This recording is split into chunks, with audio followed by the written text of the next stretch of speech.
On the topic of things happening in AEW, let me pull something up right here. QT Marshall issued a resignation publicly to AEW. Let me see if I could actually find the resignation. Give me 1 second here. Well, and while you do that, I will mention that I think I've talked about it on the program before. I worked with QT Marshall back in Ring of Honor in 2011 and 12. Delirious had found him. He's originally from New Jersey.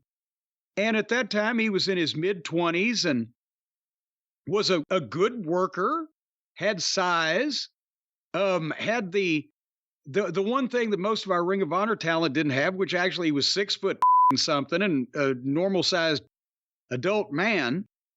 And he had that fucking face. He gets that grin like he's, better than people, the pomposity of it. And so we used him for a while. And I think the reason why we quit booking him was because he moved to Florida and we couldn't afford a plane ticket for a guy that we were just using underneath. And so nothing ever came of it at that point. I never had anything against QT. Right. But then I still have not said QT is a motherfucker that deserves to die. But he hadn't been very good on the wrestling program 10, 12 years later. And part of that's because of the stupidity of letting him do this QTV stuff, which obviously had to be his idea. And I know he's helped Tony do formats and whatever. I'm sorry, he wasn't particularly that experienced at any kind of a high level doing those things. They just, I guess, again, everybody, he's not a bad fellow. Everybody liked him. They gave him that job, but he's now in his mid-30s, I guess, if he's 10 or 12 years older than he was when I worked with him. And if it was I understand he wants to be a wrestler, but if it was going to happen, it probably happened by now because his wrestling, exploits in AEW have not been anything to write home about. So I believe if I was him and I was working right next to the boss, the billionaire, getting paid whether I wrestle or not, I might have kept this gig. Just my first blush thought of it. But he's another guy that wants to wrestle before it's too late. He was someone partners with Cody Rhodes in the Nightmare Factory. Was a part of AEW early on. That's how I got to hear your reaction. Oh, that's QT Marshall. I know who he is. Before they were pronouncing his name that way.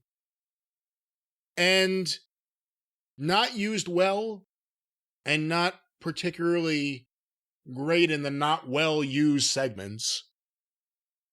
But behind the scenes, we always heard he was a big figure. That he was the person working with Tony on putting the shows together.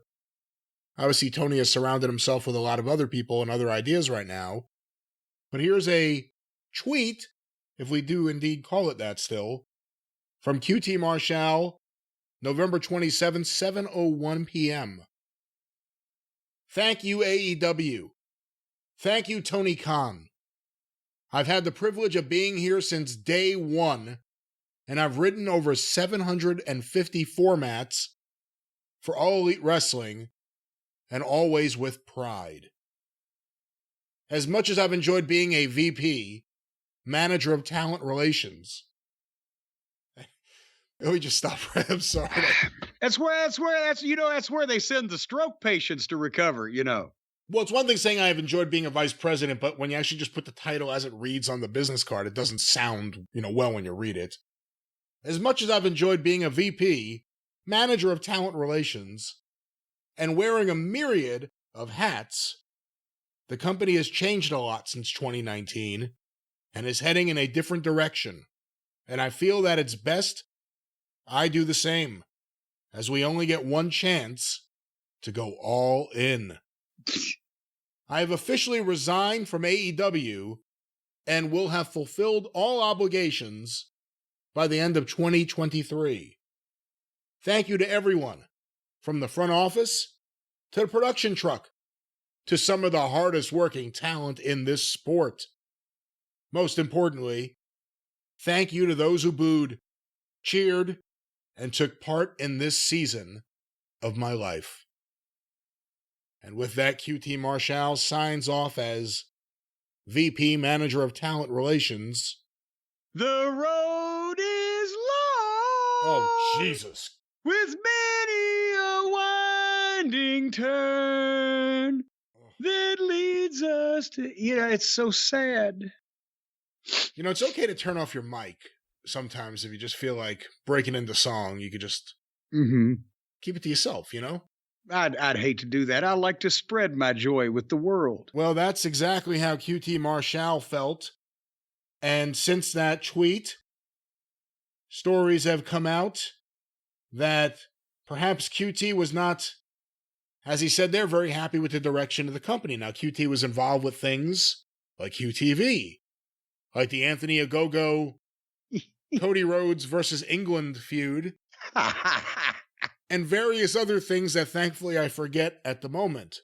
Powerhouse Hobbs. The point you're trying to make is as rotten as some of the stuff that QT has actually performed in on television. How bad must the direction of the company be at this point that he's resigning now? Right. What is it that he sees that concerns him? Now, again, sometimes people resign. I think Big Swole did this. Like, we have mutually decided to go different ways. No, they decided for you to leave. Yeah. And you agreed. We mutually decided I'm fired. So sometimes, like, someone will issue a resignation.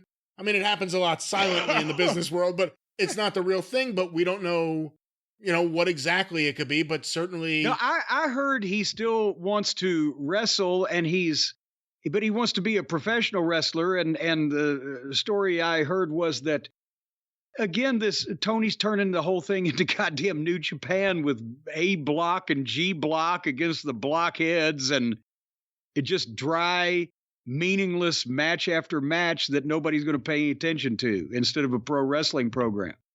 It's interesting too when you look at the early flavor, let's say, of AEW behind the scenes.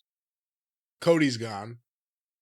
The Bucks are, not as involved as they were. Well, but the Bucks are just hiding from the public tongue lashing that they would get for not being over right now. They don't want Tony to see that nobody gives a shit, so they're convincing him how everybody gives a shit while they're hiding at home. That's not necessarily related. They're a non-entity and they're not involved. Omega's still in the mix a little bit, but Dustin Rhodes, I think he's announced that he's, I think he announced he's retiring at some point, I think, and now I think we may have gone past that point, so I don't know what's going on. I think he was in the last year for the last 18 months.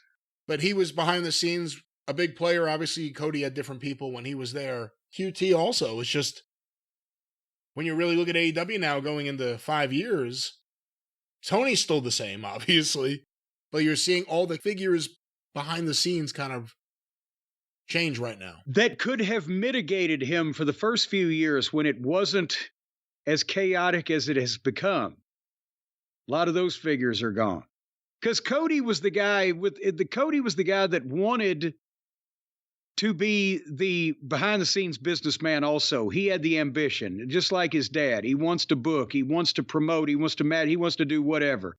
He was the one that was at the tapings, dressed up and kibitzing with the guys in the groups and, your promo, or you could shoot it like this, or helping produce segments or whatever. And the other jack-offs sat around and looked at their tennis shoes. Because they just wanted to get credit for shit, not actually do the work.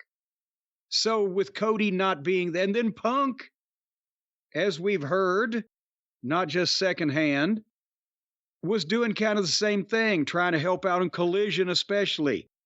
We do this, do that, the finish or the fucking production or how do we shoot, whatever.